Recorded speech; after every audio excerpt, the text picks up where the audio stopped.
and your favorite part of working in this beautiful sector. My favorite part? That's a really tough question.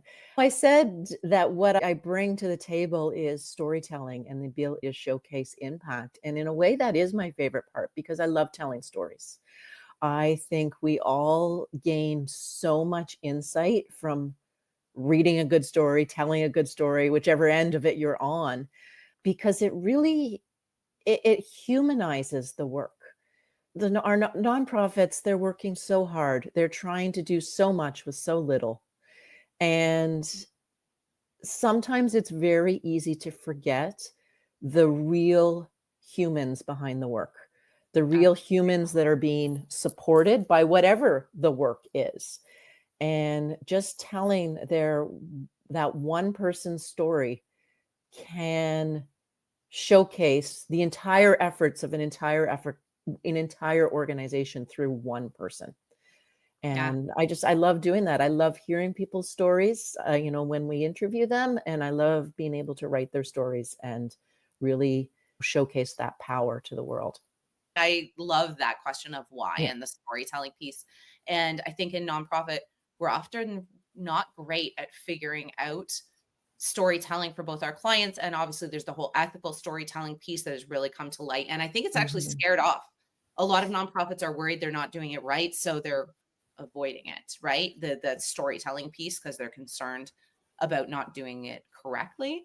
But stories of in-house people who do the work and why they got started. I love founder stories is one of my favorite things to grab. Absolutely, and you're right. My favorite word when doing an interview is why. You ask somebody a question and they give you an answer, and you follow that question up with why, Why? right? Why are you giving me this answer? Right? Why does this matter? Because that's where the answer actually is. It's not always in the answer to the first question. Yeah. Suddenly you ask them why and they go, "Oh, well, because this." Right? And suddenly that's your answer. And what you said about storytelling, founder stories and things like that, you're right. There is a lot of concern about ethical storytelling. And while we still do tell stories of people supported by nonprofits, sometimes the best way to tell a story is through the eyes of the staff.